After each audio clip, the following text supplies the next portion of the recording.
Hello friends, आज के session में हम देखेंगे कैसे आप एंड्रॉइड स्टूडियो के अंदर अपना प्रोजेक्ट क्रिएट करते हैं। यानी कि आप अपना जो पहला एंड्रॉइड स्टूडियो का प्रोजेक्ट है वो कैसे क्रिएट करेंगे, क्या प्रोसेस रहेगा कि कैसे एंड्रॉइड स्टूडियो का प्रोजेक्ट क्रिएट किया जाता है। जिसके बाद अपन आप एक एंड्रॉइड स्टूडियो का प्रोजेक्ट क्यों बनाते हैं? ताकि आप एक ऐप बना सकें। तो जब भी आपको कोई भी ऐप बनानी है तो उसके लिए आपको एक एंड्रॉइड स्टूडियो का एक प्रोजेक्ट क्रिएट करना पड़ेगा। अब मैं यहाँ पे एंड्रॉइड स्टूडियो का प्रोजेक्ट इसलिए बोल रहा हूँ क्योंकि देखो एंड्रॉइड के लिए आज तक सेवरल आईडीज़ रही है। यानी कि पहले की अगर मैं बात करूँ जब एंड्रॉइड स्टूडियो नहीं था, तो उसमें एक्लिप्स आईडी यूज़ आती थी, यानी कि वो जो प्रोजेक्ट कहलाएगा, वो एंड्रॉइड का एक्लिप्स प्रोजेक्ट कहलाएगा।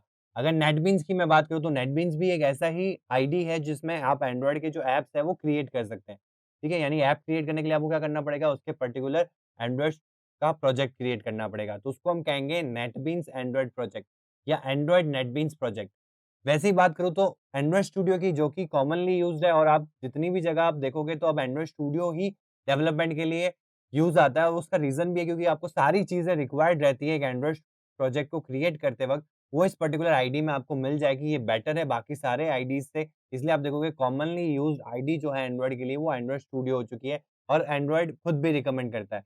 तो इसीलिए इसके प्रोजेक्ट को हम बोलेंगे एंड्रॉइड स्टूडियो प्रोजेक्ट। तो इस प्रोजेक्ट को कैसे क्रिएट करना है हमको एंड्रॉइड स्टूडियो के अंदर, वो आज के सेशन में हम देखने वाले हैं। पिछले सेशन में हमने देखा कि कैसे हम एंड्रॉइड स्टूडियो को सेटअप करते हैं, डिफरेंट ओएस के ऊपर। आज वाली क्लास में हम देखेंगे कि सेटअप करने के बाद में आपका जो फर्स्ट स्टेप रहेगा, वो ये रहेगा कि आपको कैसे प्रोजेक्ट को क्रिएट करना है। और जब आप क्रिएट करते हैं एंड्रॉइड स्टूडियो के प्रोजेक्ट को, तो कैसे और कौन से ऑप्शंस आपके सामने आते हैं और कौन से ऑप्शंस कब यूज़ करना है और कौन से ऑप्शन कब यूज़ करना है, ये कैसे आइडेंटिफाई करना पड़ेगा, वो सारा कुछ आपको आज इस क्लास के अंदर समझने को मिलेगा। तो स्टार्ट करते हैं हम एंड्रॉइड स्टूडियो। तो मैं यहाँ पे एंड्रॉइड स्टूडियो ओपन कर लेता हूँ। तो यहाँ पे मैंने एंड्रॉइड स्टूडियो जो है ओपन कर रखा है। अब इस पर्टिकुलर स्ट्रक्चर को हम समझते हैं। जो आपको राइट हैंड साइड में दिख रहा है वो यहाँ पे लोगो आ रहा है एंड्रॉइड स्टूडियो का, जो इस सॉफ्टवेयर का नेम है। देन उसका लोगो, जो एंड्रॉइड स्टूडियो का लोगो है वो यहाँ पे आ रहा है। देन उसका वर्ज़न बता रहा है, क्योंकि देखो आप एंड्रॉइड स्टूडियो में डिफरेंट वर्ज़न्स आपको मिलते रहेंगे। जैसे अगर कोई भी नया अपडेट आता है, तो आपके पास एक ऑप्शन आता रहेगा या फिर एंड्रॉइड स्टूडियो में एक ऑप्शन होता है चेक फॉर अपडेट्स, वहाँ से जाके भी आप अपने एंड्रॉइड स्टूडियो को अपडेट कर सकते हो। अगर आपको अप टू डेट रहना है इस पर्टिकुलर एंड्रॉइड स्टूडियो के वर्ज़न्स के अंडर। ठीक है? तो ये वर्ज़न बता रहा है कि अभी तक जितने भी वर्ज़न्स आए हैं, ये सबसे लेटेस्ट वर्ज़न है और उस वर्ज़न का नाम है 4.1.1। ठीक है? तो यहाँ पे आपको वर्ज़न दिख जाएगा, अगर इससे कोई लेटेस्ट आया होगा तो वो इससे ग्रेटर होगा, तो आप आइडेंटिफ़ाई कर सकते हैं कि आपका जो वर्ज़न है वो लोअर है या आपको एंड्रॉइड स्टूडियो के अंदर भी मिल जाएगा। जब हम उसको ओपन करेंगे तब मैं आपको बताऊँगा कि वर्ज़न कहाँ दिखता है और कहाँ से आप अपडेट के लिए चेक कर सकते हैं। बाय डिफ़ॉल्ट एंड्रॉइड खुद भी पॉपअप सेंड करता है, जब भी वो इंटरनेट से कनेक्ट होता है, यानी कि आप अगर जब भी अपने लैपटॉप या पीसी को इंटरनेट प्रोवाइड करेंगे और एंड्रॉइड स्टूडियो उस समय ओपन है, तो ये ऑटोमैटिकली राइट हैंड साइड में एक पॉपअप आएगा, तो ये कहेगा कि Android Studio needs to update, requires update, new update for Android Studio, ऐसे करके आपको पॉपअप्स आते रहेंगे, तो वहाँ से भी आप अपडेट कर सकते हैं। ठीक है? तो आपका जो वर्ज़न है वो अपग्रेड हो जाएगा। जब भी कोई नया वर्ज़न एंड्रॉइड हिस्ट्री में आता है, एंड्रॉइड स्टूडियो की हिस्ट्री में अगर कोई नया वर्ज़न आता है, तो वहाँ पे आपको ऑप्शन मिल जाएगा, वहाँ से आप उसको अपडेट कर सकते हैं। लेफ्ट हैंड साइड जो आपको ये पैनल दिख रहा है, ये जो लेफ्ट हैंड साइड वाला जो आपको लिस्ट यहाँ पे लिस्ट नज़र आएगी, ये किसकी लिस्ट है? ये आपके एंड्रॉइड स्टूडियो के प्रोजेक्ट की लिस्ट है। जैसा कि अगर आपको याद हो तो पिछली क्लास के अंदर मैंने क्या किया था, जब मैंने एंड्रॉइड स्टूडियो का सेटअप किया था, तो मैंने आपको बताया था कि मेरे को एक नया प्रोजेक्ट क्रिएट करके वो जो रिक्वायर्ड फाइल्स हैं उनको भी इंस्टॉल करना पड़ेगा, ताकि हम ये देख सकें कि हमारा एंड्रॉइड स्टूडियो जो है वो रेडी टू यूज़ हुआ कि नहीं हुआ। तो उस समय मैंने एक प्रोजेक्ट क्रिएट किया था, वही प्रोजेक्ट ये है। ठीक है? तो इसका मतलब क्या होता है, यहाँ पे रिसेंट प्रोजेक्ट्स जो है वो आपके यहाँ शो करेंगे।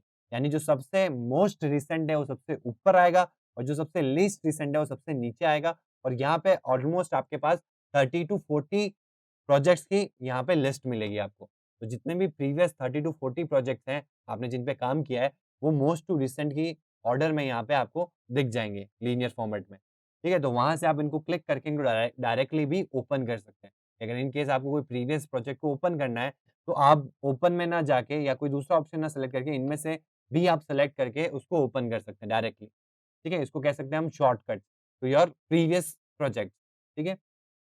अब आ जाते हैं हम इस राइट हैंड साइड में, ये जो पैनल है इसके अंदर। तो यहाँ पे जो फर्स्ट ऑप्शन है वो है आपका क्रिएट न्यू प्रोजेक्ट। जैसे कि आपको नाम से पता चल रहा है, मतलब इसके ऊपर क्लिक अगर हम करेंगे तो हमारा नया प्रोजेक्ट क्रिएट होगा। ठीक है? वैसे मैं बात करूँ तो कुछ अलग ऑप्शंस भी यहाँ पे आपको दिख रहे हैं, तो उनके बारे में भी थोड़ा-सा इन्फॉर्मेशन ले लेते हैं। ठीक है? मोस्टली केसेज़ में आपको ये जो ऊपर के 3 दिख रहे हैं, यही काम आने वाला है। बाकी ये बहुत रेयरली आपको काम में आएँगे।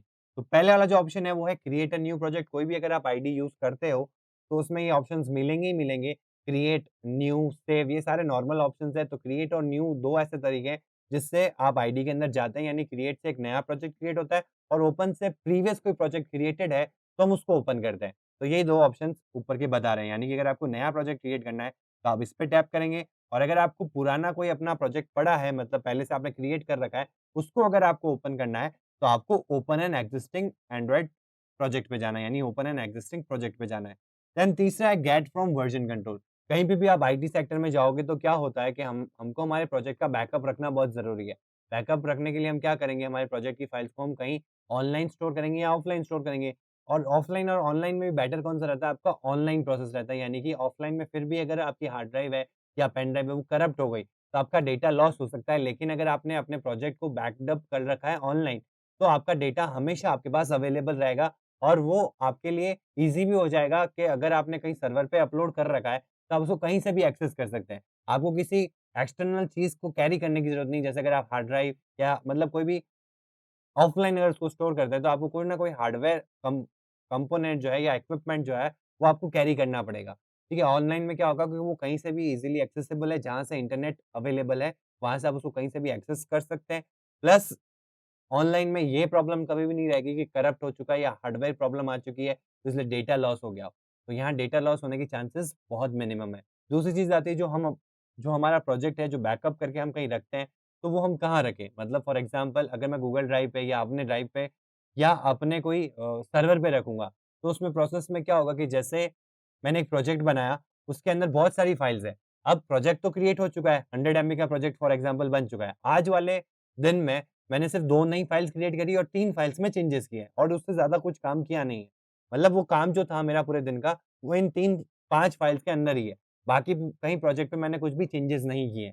तो अगर मैं नॉर्मली उसको अपलोड करता हूँ, तो क्या होगा, भले ही मैंने 5 फाइल्स में चेंज किया है या 500 फाइल्स में चेंज किया है, मेरे को पूरा प्रोजेक्ट को हर टाइम अपलोड करके बैकअप रखना पड़ेगा, यानी कि अगर 100 एमबी की पूरी प्रोजेक्ट की फाइल है, तो हर बार आपको 100 एमबी की फाइल को रोज़ाना अपलोड करता रहना पड़ेगा और वहाँ से जो अपलोड फाइल है उसको डिलीट मारना पड़ेगा। जिससे कि आप अपने प्रोजेक्ट का जो लेटेस्ट वर्ज़न है, वो बैकअप करके रखें। तो गिट के अंदर बहुत सारे आपको ऑप्शंस मिल जाते हैं। गिटहब हो गया, बिटबकेट हो गया, तो ऐसी जगह पे आपको क्या करना पड़ता है, रिपॉज़िटरी क्रिएट करनी पड़ती है, यानी कि प्रोजेक्ट क्रिएट करना पड़ता है। देन आप क्या करेंगे, 2 ऑपरेशंस होते हैं, push and pop, commonly known as, जो आपके स्टैक के अंदर भी होते हैं। पुश यानी इंसर्ट करना, पॉप यानी डिलीट करना। तो पुश का मतलब क्या हुआ कि जभी भी आपको अपने प्रोजेक्ट को कहीं पे भी स्टोर करवाना है, तो आप गिट की हेल्प से गिटहब या बिटबकेट पे कहीं पे भी रिपॉज़िटरी बना के अपने पूरे प्रोजेक्ट को वहाँ पे अपलोड करा सकते हैं। ठीक है? उसका फ़ायदा क्या हुआ, ये तो आप नॉर्मल ड्राइव पे भी कर रहे थे, तो फ़ायदा क्या है इसका? तो फ़ायदा ये है कि आप जो मेन चीज़ है वो यहाँ पे क्या करता है, ब्रांचेज़ वाला कॉन्सेप्ट यूज़ करता है। यानी कि क्या होगा कि जैसे आपने एक नई फ़ाइल क्रिएट करी या किसी पर्टिकुलर फ़ाइल्स में आपने चेंजेज़ किए, तो उन पर्टिकुलर फ़ाइल्स को ये अलग से मानेगा और जिनमें चेंजेज़ नहीं हुए, उनको वो कोई कलर नहीं देगा। यानी आपके प्रोजेक्ट के अंदर अगर आपने गिट सेटअप कर रखा है, तो ये ऑटोमैटिकली आइडेंटिफ़ाई कर लेगा कि किस फ़ाइल में प्रीवियस फ़ाइल से चेंज आया है और कौन-सी फ़ाइल ऐसी है जो क्रिएट हुई है। तो उन जैसे ही आप पुश करोगे अब नेक्स्ट टाइम, तो वो फ़ाइल जो अफ़ेक्ट हुई है, यानी कि वो फ़ाइल जो चेंज हुई है या वो फ़ाइल जो क्रिएट हुई है, वो ही केवल अपलोड होगी, बाकी कोई भी फ़ाइल जो है पुरानी, जो भी जितनी भी फ़ाइल्स है, वो पुरानी सारी फ़ाइल्स अपलोड नहीं होगी। तो ये एक बेसिक आपको वीसीएस का फ़ायदा मिलता है, यानी कि गिट का यूज़ करने का फ़ायदा मिलता है। और भी बहुत सारे फ़ायदे हैं गिट के, जिसमें आपकी ट्रांसपेरेंसी रहती है, आप पूरी एक टीम को अगर आप लीड करना चाहते हैं, तो आप अपने प्रोजेक्ट को बैकअप रखेंगे गिट के ऊपर, प्लस आप पूरी टीम जो है आपको, जैसे अगर आप 5 जने एक ही प्रोजेक्ट पे काम कर रहे हैं, एक टीम काम कर रही है, तो बेटर प्रोसेस क्या रहेगी कि अगर आप उनको गिट के ऊपर सेटअप करके चलते हैं, तो क्या होगा कि अगर मैं यहाँ बैठा हूँ, रिमोट लोकेशन पे मेरा कोई दूसरा डेवलपर बैठा है और तीसरा डेवलपर कोई दूसरी रिमोट लोकेशन पे बैठा है, तो हम आपस में अपने प्रोजेक्ट्स को कम्युनिकेट करवा पाएँगे। यानी कि मेरा जो गिट पे प्रोजेक्ट है, वहाँ पे वो पुश हो गया। अब कोई दूसरा बंदा है जो इसी प्रोजेक्ट पे आगे सेकंड मॉड्यूल एग्ज़ीक्यूट करने वाला है, वो क्या करेगा, उस पर्टिकुलर प्रोजेक्ट को पॉप करेगा। पॉप करने से क्या होगा, यहाँ पे डिलीट नहीं होगा, वहाँ पे एक कॉपी जो है उस पर्टिकुलर प्रोजेक्ट की, वो मेरे एंड्रॉइड स्टूडियो पे रिसीव हो जाएगी, यानी कि वो मेरे को मिल जाएगा। वो वही ऑप्शन है यहाँ पे, आप देख सकते हैं गेट फ्रॉम वर्ज़न कंट्रोल। इसका मतलब क्या है कि क्रिएट न्यू प्रोजेक्ट मतलब एक नया प्रोजेक्ट क्रिएट होगा, ओपन एन एक्जिस्टिंग प्रोजेक्ट मतलब आपके डेस्कटॉप में, मतलब आपके पूरे पर्टिकुलर पीसी या लैपटॉप के अंदर कहीं न कहीं आपका एक प्रोजेक्ट होना चाहिए जिसको आप ओपन करना चाहते हैं। तीसरा जो ऑप्शन है वो है get from version control. That means क्या हो गया कि आप जहाँ गिटहब यूज़ कर रहे हैं या बिटबकेट यूज़ कर रहे हैं, वहाँ पे आपकी कोई रिपॉजिटरी यानी कि आपका प्रोजेक्ट क्रिएटेड पड़ा है। वहाँ पे पहले से एक प्रोजेक्ट क्रिएटेड है। आप उसको ओपन करना चाहते हैं यानी उसको पॉप करना चाहते हैं, तो यहाँ पे जैसे ही आप गेट फ्रॉम वर्जन कंट्रोल पे जाएँगे, तो आपको उस पर्टिकुलर अकाउंट में, जिस अकाउंट में वो अपलोड हुआ था प्रोजेक्ट, पुश हुआ था, उसके क्रेडेंशियल्स देने पड़ेंगे। तो जैसे ही आप क्रेडेंशियल्स देंगे, तो वहाँ पे एक पाथ पूछेगा आपसे उस पर्टिकुलर रिपॉजिटरी का यानी उस प्रोजेक्ट का। वो जैसे ही पाथ आप देंगे, तो पूरा का पूरा जो प्रोजेक्ट है वो आपके यहाँ पे सेटअप हो जाएगा। यानी जैसे आपका एंड्रॉइड स्टूडियो का कोई भी प्रोजेक्ट ओपन होता है या क्रिएट होता है, वैसे ही आपका गिटहब या बिटबकेट से वो पूरा का पूरा जो रिपॉजिटरी है यानी कि जो प्रोजेक्ट है, वो आपका यहाँ पे ओपन हो जाएगा। तो इससे क्या हुआ कि अगर कोई टीम वर्क कर रही है रिमोट लोकेशन से, तब भी वो प्रोजेक्ट को जो है ईज़िली कम्युनिकेट करवा पा रही है, मतलब कि ईज़िली मैनेज कर पा रही है। एक ही प्रोजेक्ट पे वो सारे बंदे एक ही टाइम पे काम कर रहे हैं रिमोट लोकेशन से। क्योंकि वो जो प्रोजेक्ट है वो एक ही जगह बन रहा है, ठीक है? और वो जो भी मॉड्यूल्स पे वर्क कर रहे हैं वो एज़ अ ब्रांचेज़ बना के उनमें अपलोड कर देंगे। ठीक है? इसको और डीप में हम समझेंगे आगे वाले सेशन के अंदर, जब मैं आपको बताऊँगा कैसे रिपॉजिटरी क्रिएट करनी है आपको बिटबकेट के ऊपर या गिटहब के ऊपर, और कैसे पुश ऑपरेशन परफ़ॉर्म होता है, कैसे पॉप ऑपरेशन परफ़ॉर्म होता है, और कैसे ये चीज़ जो है वो एंड्रॉइड स्टूडियो में काम आती है। तो जभी भी आप किसी प्रोफ़ेशनल फ़ील्ड में जाएँगे यानी कि एज़ अ एंड्रॉइड डेवलपर, जब आप किसी कंपनी में हायर हो किए जाएँगे, तो सबसे पहला जो आपको प्रोजेक्ट दिया जाएगा, तो सबसे पहला काम जो कंपनी करेगी वो आपको गिटहब या बिटबकेट पे सेटअप करना सिखाएगी। कैसे एक प्रोजेक्ट को सेटअप किया जाता है, कैसे आपको at the end of the day आपको अपना पूरा जो दिन का काम है, वो आपको पुश करके जाना होगा, ताकि आपके डेटा का जो लॉस है, यानी कि जो भी आप प्रोजेक्ट पे वर्क कर रहे हैं, उसका बैकअप हमेशा बना रहे, और जो आपके डेटा का लॉस हो सकता है, उसको मिनिमाइज़ किया जा सके। तो ये हमेशा कंपनी के अंदर फर्स्ट प्रायोरिटी पे आपको ये चीज़ सिखाई जाएगी। अगर आपको नहीं आती है, और अगर आपको आती है, तो वो आपको बताएँगे क्या क्या क्रेडेंशियल्स हैं इसके ऊपर, और कैसे आप इनको कौन से प्रोजेक्ट के नाम से आपको क्रिएट करना है रिपॉज़िटरी को, और कैसे अपने प्रोजेक्ट को वहाँ पे पुश करना है। ठीक है?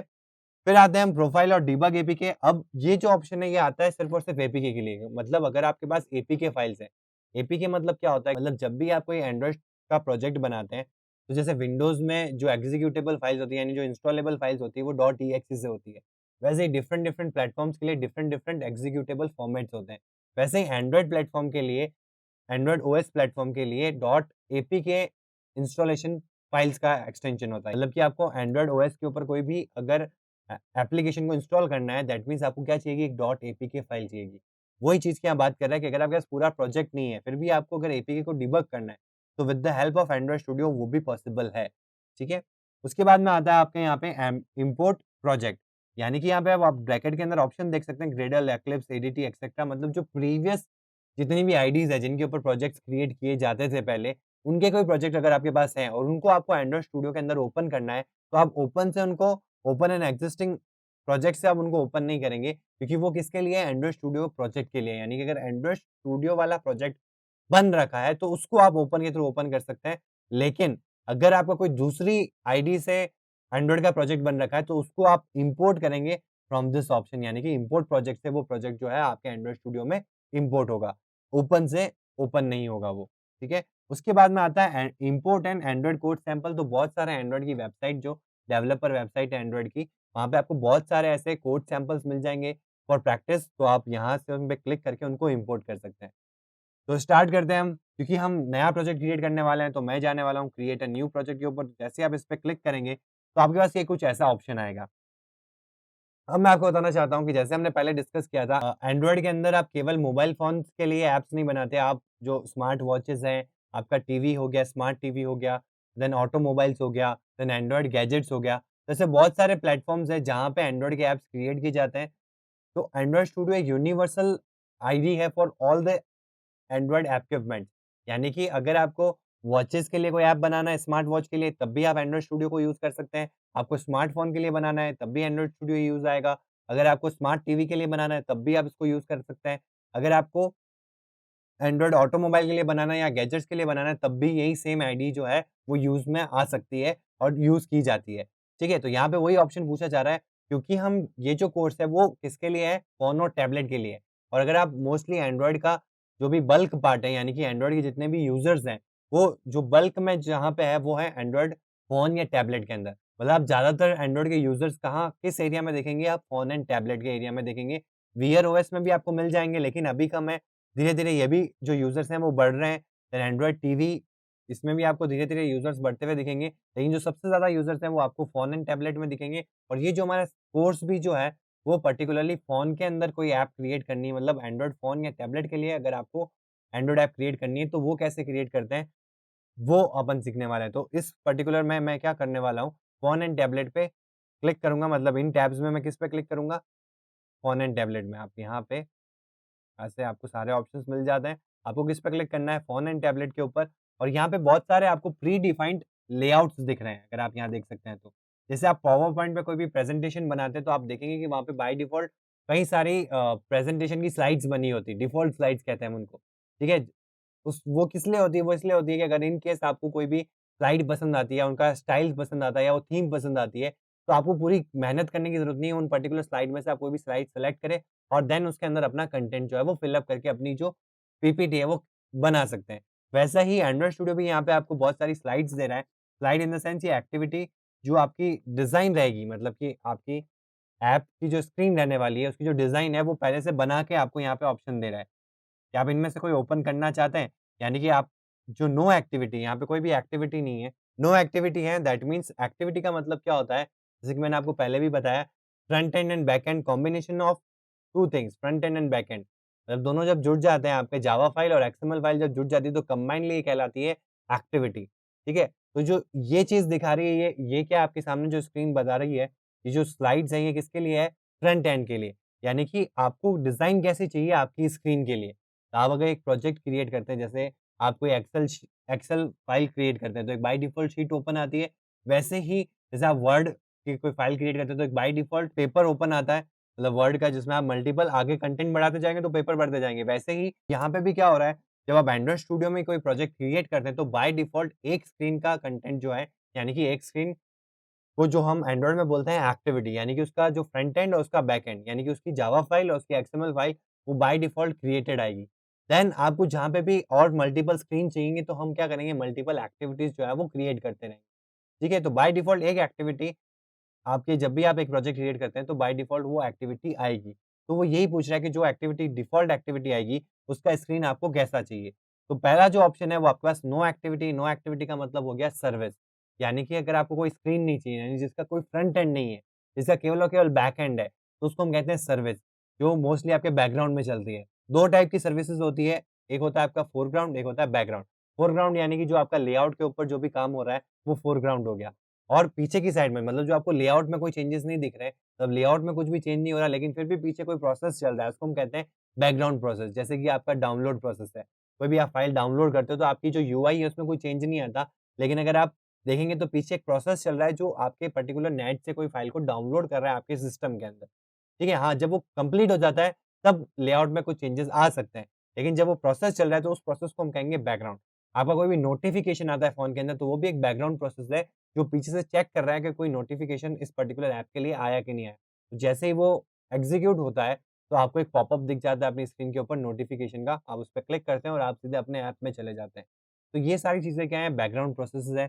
तो अगर आपको कोई भी बैकग्राउंड में कोई काम कराना है, आप कहीं पे भी चले जाओ यानी कि अगर आप विंडोज़ ओएस या कोई भी ओएस अगर आप यूज़ करते हो, तो सब में 2 तरह की प्रोसेसेज़ होती है, एक फ़ोरग्राउंड प्रोसेस होती है, एक बैकग्राउंड प्रोसेस होती है।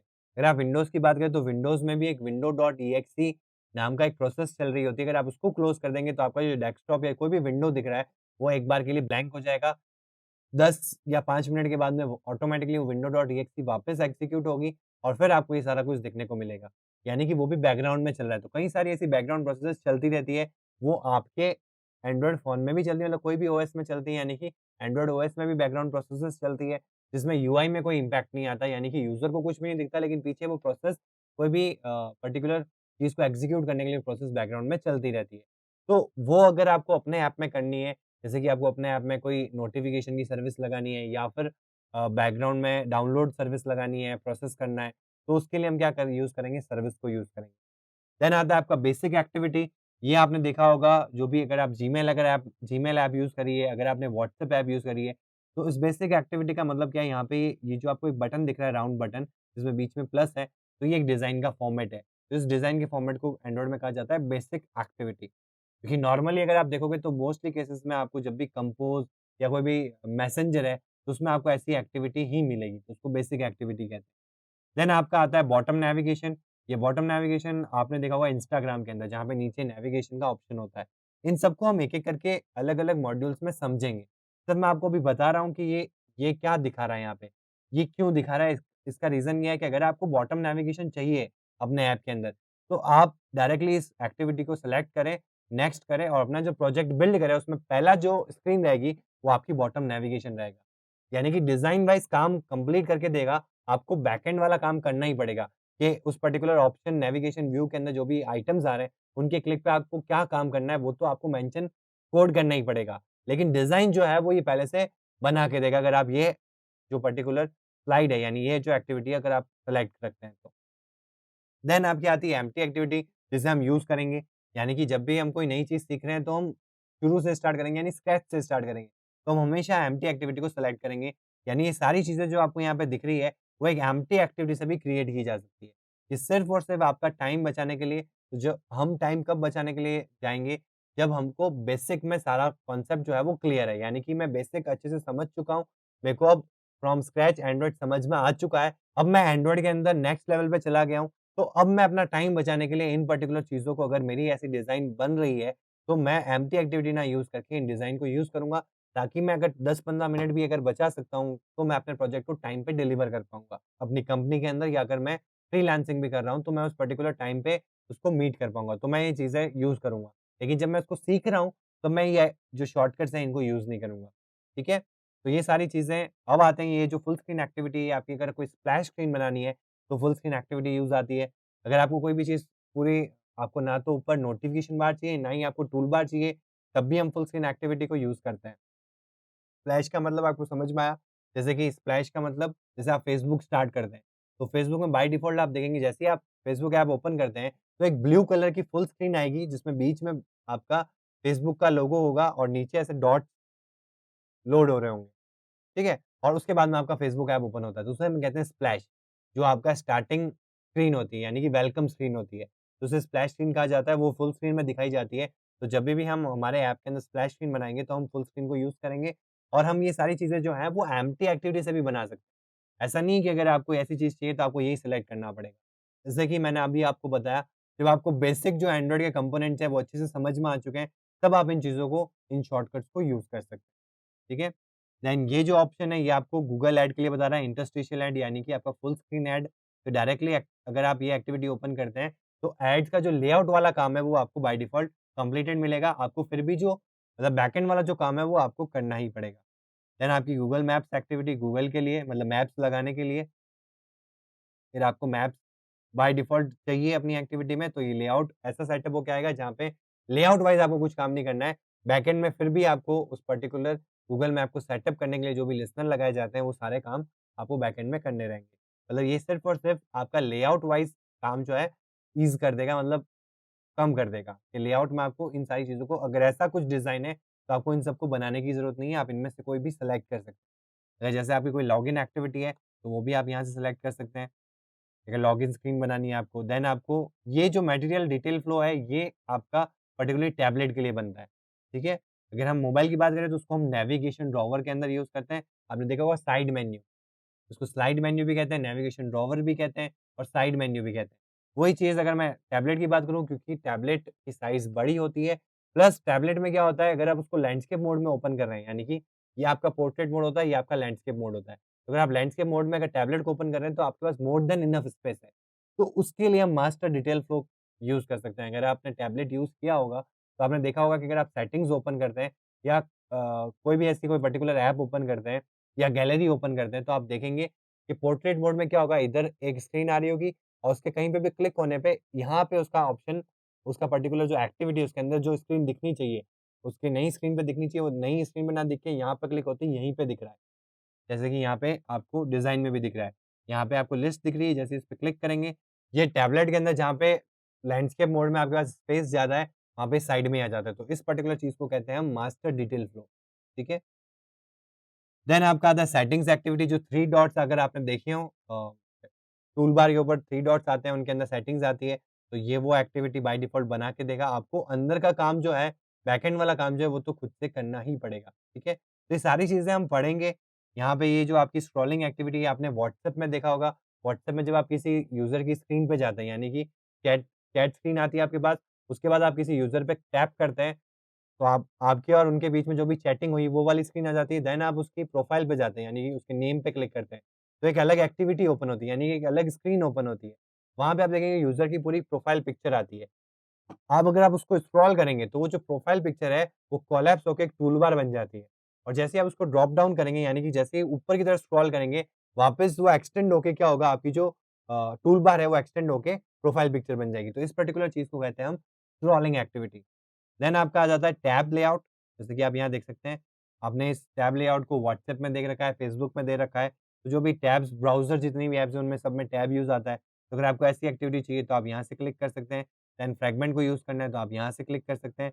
Then native C plus plus की कोई लाइब्रेरीज़ अगर आपको यूज़ करनी है, वैसे तो आपको रिक्वायर्ड नहीं रहती है। ये आपको वॉचेज़ वगैरह में यूज़ में आती है, नेटिव सी स्क्रिप्ट का यूज़। बट अगर आपको रिक्वायरमेंट है, तो आप इनको यूज़ कर सकते हैं। ठीक है? बट क्योंकि हम स्क्रैच से सीख रहे हैं, मतलब एकदम बेसिक लेवल से सीख रहे हैं, तो ये सारी चीज़ें हम एम्प्टी एक्टिविटी को यूज़ करते हुए ही बनाएँगे। यानी कि मैं इनमें से कोई भी एक्टिविटी को यूज़ नहीं करूँगा, मैं हमेशा एम्प्टी एक्टिविटी को यूज़ करूँगा और इन सारी चीज़ों को हम एग्ज़ीक्यूट करेंगे फ्रॉम द स्क्रैच, ठीक है? देन जब आपको ये चीज़ें समझ में आ जाए टू द डेप्थ कि अब मेरे को सारे कंपोनेंट्स क्लियर है, तब कभी अगर आपको कोई प्रोजेक्ट जो है वो कम टाइम में अगर कंप्लीट करना है, तब आप इनका जो यूज़ है, वो कर सकते हैं, जो आपका 10 से 15 मिनट बचा देंगे डिज़ाइनिंग पार्ट। ठीक है? तब आप इनमें से कोई भी जो लेआउट है, अगर वो आपकी डिज़ाइन से मैच करता है, तो आप इनमें से कोई भी सेलेक्ट करके भी प्रोजेक्ट को बिल्ड कर सकते हैं। बट बाय डिफ़ॉल्ट जब भी आप सीख रहे हैं, फ्रॉम द स्क्रैच करना है, तो आप एम्प्टी एक्टिविटी को ही सेलेक्ट करेंगे। देन आप नेक्स्ट कर दें। अब यहाँ पे आपके पास ऑप्शन आ रहा है नेम का, एप्लीकेशन नेम। तो जो भी आपको नेम देना है अपने प्रोजेक्ट का, वो आप नेम यहाँ पे मेंशन करेंगे। तो जैसे कि मैं यहाँ पे एक नेम देता हूँ फर्स्ट एंड्रॉइड, ठीक है? आपको ऐसा नेम नहीं देना है, आपको कैसा नाम देना है, जो काम है उसका। मतलब जो आपका प्रोजेक्ट के अंदर आप जो बनाना चाहते हैं, उसका कोई नेम देना चाहते हो, तो वो नेम आपको यहाँ लिखना है, ठीक है? अब इसमें एक चीज़ मैं आपको बता देता हूँ कि ऐसा कोई प्रॉब्लम नहीं है कि अगर आपने कोई अभी नेम दिया और अगर आपको बाद में चेंज करना है, तो आप वो भी चेंज कर सकते हैं, ठीक है? तो अभी के लिए जब भी आप कोई प्रोजेक्ट क्रिएट कर रहे हैं, आपका कोई भी थीम होगा उस बेसिस के ऊपर कि उस प्रोजेक्ट किस थीम के ऊपर है, तो उसका क्या रिलेवेंट नेम होना चाहिए, वो आप यहाँ नाम दे दें, ठीक है? अगर वो यही रहता है थ्रू आउट द प्रोसेस तो वेल एंड गुड है। लेकिन अगर आपको रन टाइम मतलब इन द मीनव्हाइल जब आप प्रोजेक्ट क्रिएट कर रहे हैं, तब आपको माइंड में आया कि नहीं मेरे को इस प्रोजेक्ट का जो नेम है वो चेंज करना है, तो आप इसका नेम चेंज कर सकते हैं। ये वही नेम है जब आपकी ऐप इंस्टॉल होगी, तो इस नाम से आपका आइकन के नीचे आपका जो नेम आएगा वो इस नेम से आएगा, ठीक है? तो आप रन टाइम में जब जब आप कर रहे हैं प्रोग्रेस मतलब जब आप प्रोजेक्ट क्रिएट कर रहे हैं, ये 15-20 दिन बाद में आपको ऐसा लगा कि इसका नाम चेंज होना चाहिए, इसका नाम कुछ और होना चाहिए, तो वो आप बाद में चेंज कर सकते हैं, ठीक है? देन पैकेज नेम पे आने से पहले मैं आपको बताता हूँ ये सारी चीज़ें क्या हैं, फिर अपन पैकेज नेम को अच्छे से समझेंगे। तो पहले आ जाते हैं सेव लोकेशन पे। तो ये जो पाथ है, ये मेरा एंड्रॉइड स्टूडियो प्रोजेक्ट एक फ़ोल्डर बना रखा है मैंने, सी के अंदर यूज़र्स के अंदर डब्ल्यूएस क्यूब टेक, उसके अंदर एंड्रॉइड स्टूडियो प्रोजेक्ट्स नाम से एक फ़ोल्डर बना रखा है और उसमें मेरे सारे प्रोजेक्ट्स जो हैं वो वहाँ पे मैं स्टोर करता हूँ। ठीक है? आपको भी कुछ ऐसा ही करना है। अब आप सी में ना बनाएँ, यूज़र्स में ना बनाएँ, आप अपने कोई ड्राइव पे, डी ड्राइव पे, ई ड्राइव पे या कोई भी डेस्कटॉप पे फ़ोल्डर बना लिया आपने, जैसे यहाँ पे आपने डेस्कटॉप पे एक नया फ़ोल्डर क्रिएट किया एंड्रॉइड प्रोजेक्ट्स करके और आपको क्या करना है उसका पाथ जो है वो यहाँ फाइंड करना है। पाथ कैसे फाइंड करेंगे? डेस्कटॉप के लिए यहाँ पे यूज़र्स पे जाना पड़ेगा आपको। देखिए ये आया यूज़र्स, यूज़र्स आपको मिलेगा सी के अंदर, सी में यूज़र्स में यहाँ पे जाएँगे तो यहाँ पे आपको डेस्कटॉप मिलेगा। डेस्कटॉप के अंदर आपने जो भी फ़ोल्डर का नाम दिया एंड्रॉइड प्रोजेक्ट्स करके, उसको आपको सेलेक्ट करके ओके कर देना है। तो अब क्या होगा कि आपके जो प्रोजेक्ट्स हैं वो उस पर्टिकुलर फ़ोल्डर के अंदर क्रिएट होते जाएँगे।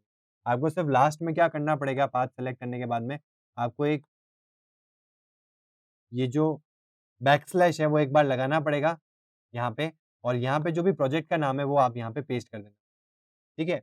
ये फॉर द फर्स्ट टाइम। उसके बाद ये ऑटोमैटिकली इस फ़ोल्डर को गेट कर लेगा। नहीं तो क्या होगा कि अगर आप यहाँ तक ही छोड़ दोगे इसको, जैसे आपने फ़ोल्डर सेलेक्ट कर लिया एंड्रॉइड स्टूडियो प्रोजेक्ट करके, तो अब क्या होगा जो आपका प्रोजेक्ट क्रिएट होगा ना, वो इस पर्टिकुलर फ़ोल्डर के अंदर फाइल्स आ जाएगी। हम क्या चाहते हैं कि एक फ़ोल्डर हमने बनाया उसके अंदर सारे फ़ोल्डर्स आएँ और हर पर्टिकुलर फ़ोल्डर के अंदर अलग-अलग प्रोजेक्ट का कंटेंट हो, ठीक है? तो वो आप यहाँ पे सेलेक्ट कर लीजिएगा। तो आपको जो भी फ़ोल्डर सेलेक्ट करना है, वो फ़ोल्डर आप क्रिएट करके भी वो कर सकते हैं या कोई पहले से कोई फ़ोल्डर है, तो उसमें भी आप अपने प्रोजेक्ट्स को स्टोर कर सकते हैं। उससे क्या होगा कि आपके जो प्रोजेक्ट्स हैं, वो इधर-उधर स्कैटर्ड नहीं रहेंगे।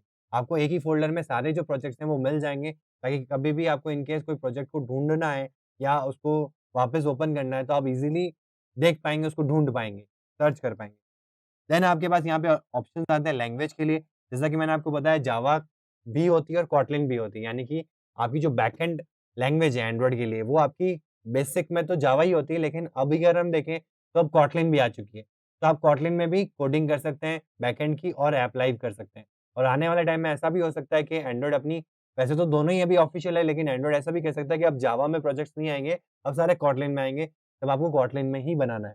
ठीक है? तो मैंने इसी कोर्स के अंदर एक सेक्शन अलग से डाल रखा है कोटलिन के ऊपर, तो हम कोटलिन उस सेक्शन में पढ़ेंगे कि फ्रॉम स्क्रैच कि अगर मेरे को कोटलिन में कोडिंग करनी है, तो वो कैसे की जाती है, ठीक है?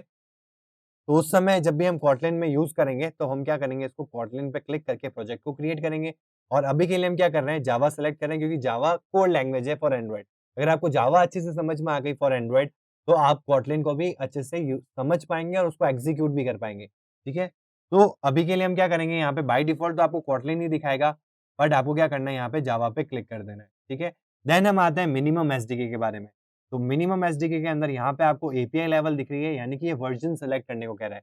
अब इसका मतलब क्या है? इसका मतलब ये है कि आप जो प्रोजेक्ट क्रिएट कर रहे हैं, उसमें आप मिनिमम कौन-सा वर्ज़न डाल रहे हैं। मतलब कि ये आपका जो प्रोजेक्ट है, ये इस वर्ज़न तक ही चलेगा, इसके बाद जितने भी वर्ज़न है, मतलब इसके पहले जितने भी वर्ज़न थे एंड्रॉइड के, उनमें आपका प्रोजेक्ट नहीं चलेगा। तो आपको यहाँ पे एक मिनिमम एसडीके सेट करना पड़ेगा। डिपेंडिंग ऑन द फीचर, मतलब आप जो फीचर यूज़ कर रहे हैं अपने ऐप के अंदर, वो फीचर पर्टिकुलर किस एंड्रॉइड ओएस के वर्ज़न में आया था, तो वो आपको मिनिमम सेट करना पड़ेगा। जैसे कोई पर्टिकुलर ऐसा कोई फीचर है जो इस पर्टिकुलर व वर्ज़न 7 में आया एंड्रॉइड के, एंड्रॉइड 7 में आया, ठीक है? तो उस पर्टिकुलर फीचर को अगर आपको यूज़ करना है, तो आप क्या करेंगे, मिनिमम एसडीके जो है वो अपना यहाँ पे 7 सेट करेंगे। यहाँ पे आपको जाना है और इसको नौगढ़ को सेट कर देना है, ठीक है? तो अब क्वेश्चन आता है कि जब आप बेसिक बना रहे हैं, तो आप हमेशा यही चाहेंगे ना कि आप जितने वर्ज़न मिनिमम जो मिनिमम से मिनिमम वर्ज़न है उसको सेलेक्ट करें, ताकि जितने भी यूज़र्स हैं आप उनको टारगेट कर पाएँगे। क्योंकि हर किसी के पास लेटेस्ट वर्ज़न नहीं होगा ओएस का या मीडियम वर्ज़न नहीं होगा, किसी के पास पुराना वर्ज़न भी होगा, ठीक है? तो वही चीज़ है, जब भी आप कोई बेसिक ऐप क्रिएट कर रहे हैं यानी कि जब कोई ऐसी लिमिटेशन नहीं है कि आपको ये पर्टिकुलर इस वर्ज़न का ये फीचर यूज़ करना है या फिर आप बेसिक से कोई ऐप क्रिएट कर रहे हैं, तो आप हमेशा क्या यूज़ करेंगे, जो भी मिनिमम जो सबसे मिनिमम वर्ज़न है हम उसको सेलेक्ट करेंगे। तो आप यहाँ पे देख सकते हैं जैसे ही मैं 4.1 को सेलेक्ट कर रहा हूँ, तो ये मेरे को यहाँ पे बता रहा है 99.8% ऑफ डिवाइसेज़ को मैं टारगेट कर रहा हूँ।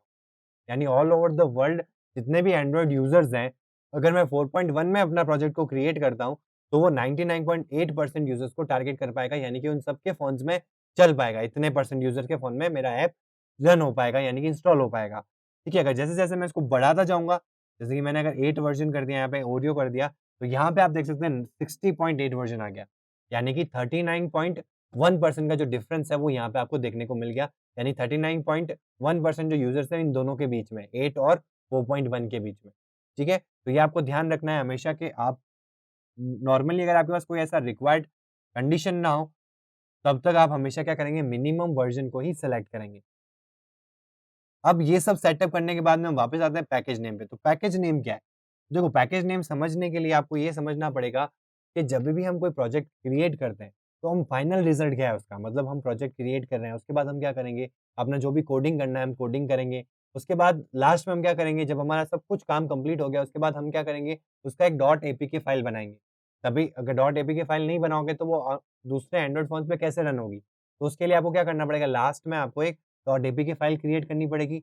अब वो एपीके फाइल बिल्ड हो गई, लेकिन यूज़र्स तक कैसे पहुँचाओगे? तो यूज़र्स तक पहुँचाने के लिए हमको क्या करना पड़ेगा? उस फाइल को प्ले स्टोर पे एक ऐप बना के उसमें वो अपलोड करनी पड़ेगी, ताकि वो प्ले स्टोर पे वो हमारी जो ऐप है, वो दिखे यूज़र को।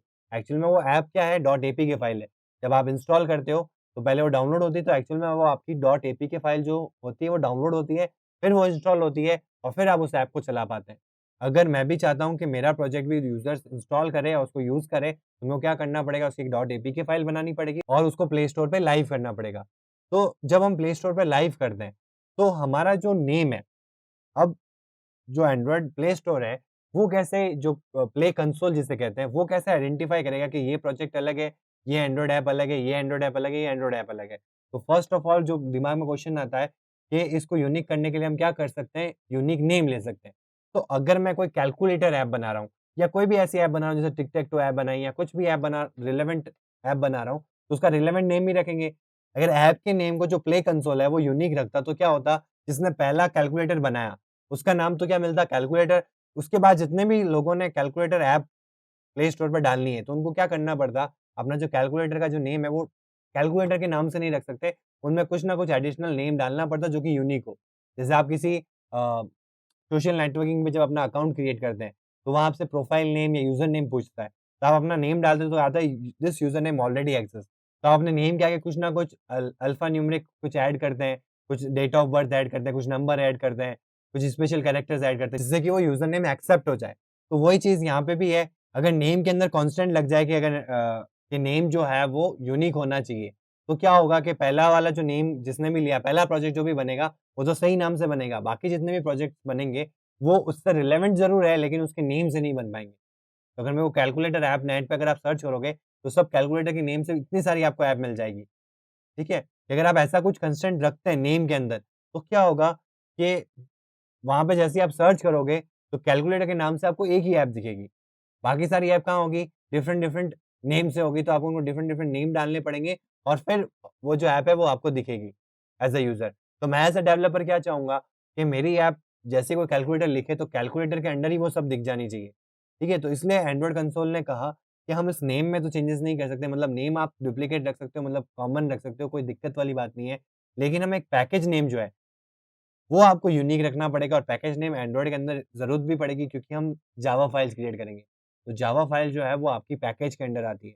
The collection of all Java files एक किसके अंदर आती है? एक पैकेज के अंडर आती है। तो वो जो पैकेज क्रिएट होगा, उस पैकेज को हम क्या कर देंगे? यूनिक बनाएँगे। यानी कि जो यहाँ पैकेज नेम मैं लिखने वाला हूँ, वो यूनिक होना चाहिए, मतलब आज तक कोई भी जो प्ले स्टोर पे ऐप पड़ी है, उनके जो पैकेज नेम है उससे मेरा ये पैकेज नेम मैच नहीं करना चाहिए। अगर मैच करता है तो जब मैं अपने ऐप को लाइव करूँगा, मतलब जब भी आप अपने ऐप को लाइव करेंगे, तो वो आपको रोक देगा, वो आपको कहेगा कि इस पैकेज नेम से पहले से एक ऐप लाइव हो चुकी है, आप अपने पैकेज नेम जो है वो चेंज करें और फिर अपलोड करने की कोशिश करें, मतलब फिर लाइव करने की ट्राई करें, ठीक है? तो ये आपको ध्यान रखना है कि ये जो पर्टिकुलर पैकेज नेम है, ये आपका यूनिक होना चाहिए और ये एक डॉट से डिवाइड होना चाहिए, मतलब कि कॉम डॉट समथिंग। अब कॉम क्यों ले रहे हैं, उसका भी मैं रीज़न बताता हूँ। अगर आप एंड्रॉइड का प्रोजेक्ट क्रिएट कर रहे हैं, ठीक है? तो आप किसी बेस पे या थीम पे कर रहे हैं, तो ये हम मतलब एंड्रॉइड मान के चलता है कि अगर आप किसी थीम पे कर रहे हैं, तो आप एक बड़े लेवल का एंटरप्रेन्योरशिप कर रहे हैं, तो आपकी एक वेबसाइट भी होगी, ठीक है? तो वेबसाइट के लिए आपने एक डोमेन भी ले रखा होगा और डोमेन अपने आप में क्या होगा, एक यूनिक नेम होगा, ठीक है? क्योंकि डोमेन कभी ऐसा देखा है क्या कि एक ही वेबसाइट के ऊपर आप 2 अलग-अलग यूआरएल वेब एड्रेस पे जा रहे हैं, तो 2 अलग-अलग वेबसाइट पे जा रहे हैं, पॉसिबल ही नहीं है। डोमेन हमेशा यूनिक होता है, यानी कि एक यूआरएल जो है, वो एक ही वेबसाइट में ले जाएगा, अगर आपको दूसरी वेबसाइट में जाना है, तो उसका एक अलग यूनिक यूआरएल होगा। वैसा ही यहाँ पे वो ये मान के चलता है कि अगर आप कोई प्रोजेक्ट क्रिएट कर रहे हैं, दैट मीन्स आप पूरा फाइनेंशियली उसको ग्रो करने की सोचेंगे, यानी कि उसका एक वेबसाइट बनाएँगे, उसका एक डोमेन परचेज़ करेंगे, तो जो भी आप डोमेन लेंगे, वो डोमेन का उल्टा जो है, वो आप यहाँ लगा देंगे। फॉर एग्ज़ाम्पल अगर मैं यहाँ बात करूँ, मैं कैलकुलेटर ऐप बना रहा हूँ, तो मैंने कैलकुलेटर नाम दे दिया इसका, कोई दिक्कत नहीं है। कैलकुलेटर नाम से पहले से भी प्रोजेक्ट्स हैं, पहले से भी ऐप हैं प्ले स्टोर पे, लेकिन आप फिर भी कैलकुलेटर नाम से इसका प्रोजेक्ट क्रिएट कर सकते हैं। बट यहाँ जो पैकेज नेम देंगे, वो आप कॉम डॉट कैलकुलेटर से देंगे या कोई भी दूसरा नाम। अब आपको ये देखना है कि कॉम डॉट कैलकुलेटर जो है, वो पहले से किसी का पैकेज नेम है कि नहीं है। अगर ये पहले से किसी का पैकेज नेम है, तो ये आपको चेंज करना पड़ेगा। उसके लिए आपको क्या करना पड़ेगा, चेक कैसे करेंगे कि ये जो आपने पैकेज नेम दिया है, सही है कि नहीं है? तो आपको ब्राउज़र खोलना है। तो ब्राउज़र खोल लिया, ब्राउज़र के अंदर आपको क्या करना है, यहाँ पे लिखना है प्ले स्टोर। ठीक है? जो आप अभी तक फ़ोन पे ओपन करते आए हैं, अभी मैं आपको ब्राउज़र पे ओपन क्यों करवा रहा हूँ? क्योंकि फ़ोन पे एक यूआरएल नहीं आती। तो एक्चुअल में अगर आप प्ले स्टोर में कोई भी ऐप को ओपन करेंगे ना, तो उसकी एक यूआरएल ऊपर आती है, उसमें एक आईडी इक्वल्स टू उसका पैकेज नेम आता है, जिससे आपको ये पता चलेगा उसका पैकेज नेम क्या है। इसलिए हमने जो प्ले स्टोर है, वो यहाँ पे ब्राउज़र में ओपन किया, ताकि मैं आपको बता सकूँ कि कैसे आपको पता लगेगा कि इस पर्टिकुलर ऐप का क्या पैकेज नेम है, या अगर मेरा कोई पैकेज नेम है, तो मैं कैसे चेक करूँ कि वो किसी ऐप ने ले तो नहीं रखा है। ठीक है? तो पहली चीज़ तो ये है कि अगर आप जैसे ही अपनी ऐप को लाइव करोगे, तभी वो आपको बता देगा प्ले स्टोर कि ये जो आपने पैकेज नेम लिया है, ये पैकेज नेम पहले से किसी ने ले रखा है, आप अपना पैकेज नेम चेंज करें, देन वापस आप इसको लाइव करें। ठीक है? तो वहीं आपको पता चल जाएगा। देन आप रन टाइम में, मतलब प्रोजेक्ट क्रिएट करने के बाद भी अपने पैकेज नेम को चेंज कर सकते हैं। जैसे मैंने आपको नेम के केस में बताया, वैसे पैकेज नेम को भी आप बाद में चेंज कर सकते हैं। ऐसा कुछ नहीं है एंड्रॉयड के अंदर कि ये चीज़ आपने अगर पहले मेंशन कर दी तो अब ये ऐसी रहेगी, अब ये चेंज नहीं हो सकती। तो थ्रू आउट कोई भी चीज़ ऐसी नहीं मिलेगी आपको एंड्रॉयड के अंदर कि जिसको आप रीचेंज या रीनेम नहीं कर सकते, ठीक है? बट फिर भी दूसरा तरीका क्या है अगर आपको पता करना हो, जैसे कि मैं यहाँ पे फेसबुक ओपन करता हूँ। तो ये फेसबुक ऐप है, अगर जैसे ही मैं इस पे क्लिक करता हूँ, तो यहाँ पे अगर आपको यूआरएल अगर दिख रही है, तो यूआरएल के अंदर आप देखेंगे कि आईडी इक्वल्स टू com.facebook.katana। तो ये किसका पैकेज नेम है? फेसबुक का पैकेज नेम है। ऐसे ही अगर मैं व्हाट्सएप की बात करूँ, तो व्हाट्सएप पे क्लिक करते हैं और यहाँ पे व्हाट्सएप का जो पैकेज नेम है वो com.whatsapp है। दैट मीन्स मैं व्हाट्सएप नाम से एप्लीकेशन बना सकता हूँ, फेसबुक नाम से एप्लीकेशन बना सकता हूँ, लेकिन इनके जो पैकेज हैं, इनके पैकेज से मैं जो प्रोजेक्ट है वो क्रिएट नहीं कर सकता। मतलब मैं com.whatsapp यहाँ पे लिख के उस पर्टिकुलर पैकेज से ऐप को क्रिएट तो कर पाऊँगा, लेकिन जब लाइव करूँगा तो वो मेरे को लाइव करने नहीं देगा। तो इस चीज़ का आपको यहाँ पे भी आप चेक कर सकते हैं, ठीक है? यहाँ पे पैकेज को चेक करना थोड़ा-सा इर्रेलेवेंट है। क्यों? उसका रीज़न ये है कि आप जब प्रोजेक्ट को बिल्ड करेंगे तो अगर आप अच्छा प्रोजेक्ट बिल्ड कर रहे हैं, जिसमें म मॉड्यूल्स बहुत ज़्यादा है, फीचर्स बहुत ज़्यादा है, तो ऑन एन एवरेज आपको 20 टू 30 डेज़ लग जाएँगे एक प्रोजेक्ट को बिल्ड करने में, कंप्लीट।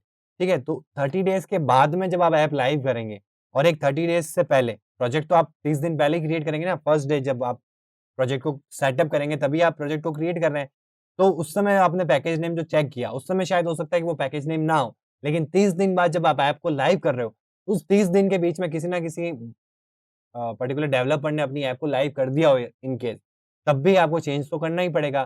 तो इसलिए ये जो प्रोसेस रहता है ये एकदम लास्ट में रहता है, बट हमारी कोशिश ये रहती है कि हम जितना हो सके हम अपने जो पैकेज नेम है उसको ऐसा चूज़ करें कि ये कोई थर्ड पर्सन बहुत रेयर चांसेस है कि वो किसी से मैच कर पाए।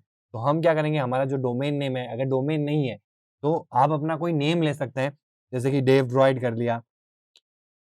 जो भी आप अपना आगे चल के कोई भी अब अगर आप एंटरप्रेन्योरशिप के बारे में सोच रहे हैं, तो कोई भी आप अपनी कंपनी का नाम सोच रहे हैं, तो उस कंपनी से आप डोमेन परचेज़ कर लें, या अगर डोमेन नहीं परचेज़ करना है, तब भी आप कोई ऐसा नाम रख लें, जो यूनिक हो और कहीं आपने देखा नहीं हो, तो वो अपनी कंपनी का मान लें कि ये आपकी कंपनी का नाम है और उसी पैकेज नेम के अंडर आप अपने प्रोजेक्ट्स को क्रिएट करें। अगर वो किसी क्लाइंट के नहीं है, मतलब आपके खुद के प्रोजेक्ट्स हैं, आप खुद उनको क्रिएट कर रहे हैं अपने लिए एज़ अ एंटरप्रेन्योरशिप, ठीक है? अगर आप किसी क्लाइंट के अंडर कर रहे हैं, तो क्लाइंट जो भी आपके पास आएगा या कंपनी के थ्रू आएगा, तो वो अपना पैकेज नेम पहले से खुद डिसाइड करेगा। वो जो पैकेज नेम देगा, वही आपको प्लेस करना है, ठीक है? तो वो पैकेज नेम यूनिक होना चाहिए, वो आपको यहाँ पे डालना पड़ेगा। तो मैंने कुछ ऐसा कर लिया com.devdroid.calculator, ठीक है? ये मैं मान के चल रहा हूँ कि ये मेरी कंपनी का नाम है devdroid, ठीक है? तो मैंने क्या किया, कॉम पीछे लगा लिया कि आगे चल के इन फ्यूचर मैं अपनी कंपनी का domain खरीदूँगा devdroid.com।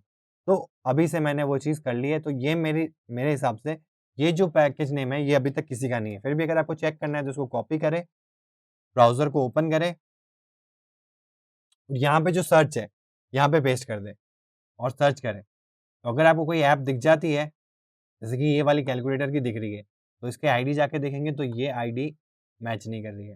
That means app तो दिखेगी, ऐप किस कीवर्ड से आई?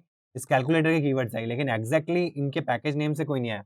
फिर भी आप क्या कर सकते हैं, अगर ये आप आपको यहाँ से भी कन्फर्मेशन ना हो, तो आप जो है ऊपर कोई भी ऐप ओपन कर दें, जैसे कि अपन फेसबुक पे ही चल रहे हैं, जैसे व्हाट्सएप है। इसकी अगर आपको ऊपर ये जो आईडी दिख रही है, इसको हम क्लियर कर दें और आईडी इक्वल्स टू में हमारा पैकेज नेम ऐड कर देता हूँ, एंटर कर, तो यहाँ पे आ गया, we are sorry the request URL was not found on this server. That means इस पर्टिकुलर पैकेज से, यानी इस पर्टिकुलर आईडी से कोई भी ऐप अभी तक लाइव नहीं है। तो ये आपका सेल्फ कंफर्मेशन हो गया। अब इसको आप as a package name choose कर सकते हैं। फिर भी जब इसको लाइव करेंगे तो उससे पहले आपको फिर से एक बार प्रॉम्प्ट करना पड़ेगा या चेक करना पड़ेगा, या फिर आपको प्ले स्टोर खुद ही बता देगा कि ये पैकेज नेम किसी ने ले रखा है। अगर कोई भी एरर नहीं आता, दैट मीन्स वो पैकेज नेम एक्सेप्ट हो गया है और आपकी app within 4 to 5 hours live हो जाएगी। तो ये सब करने के बाद में आपको फिनिश पे क्लिक कर देना है। ये आपका लास्ट स्टेप था एक प्रोजेक्ट को क्रिएट करने का। अब ये पूरा बिल्डिंग प्रोसेस होगा और आपका प्रोजेक्ट जो है वो क्रिएट हो जाएगा। तो जैसे ही इंडेक्सिंग आ रही है, स्कैनिंग फाइल्स टू इंडेक्स, ये लास्ट स्टेप होता है। मतलब अब आपका प्रोजेक्ट क्रिएट हो चुका है और ओपन हो चुका है, और यहाँ पे आप बाय डिफ़ॉल्ट वो स्क्रीन देखेंगे जो हमने एम्प्टी स्क्रीन सेलेक्ट करी थी, वो आप यहाँ देख सकते हैं।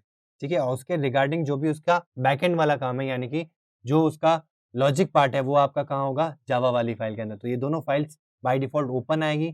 तो ये आपका एक प्रोजेक्ट क्रिएट होने के बाद में कैसा आपका आईडी दिखता है, वो मैंने आपको यहाँ बताया। इसके बाद से आपका जो भी आगे का प्रोसेस है जो आपको एक ऐप के अंदर बिल्ड करना है वो इसके आगे से स्टार्ट होगा, ठीक है? तो आज के सेशन में हमने देखा कि कैसे एंड्रॉइड स्टूडियो का प्रोजेक्ट क्रिएट किया जाता है, क्या ऑप्शंस शो होते हैं, कौन से ऑप्शन सेलेक्ट करने पड़ते हैं, कौन से ऑप्शंस का मतलब क्या होता है।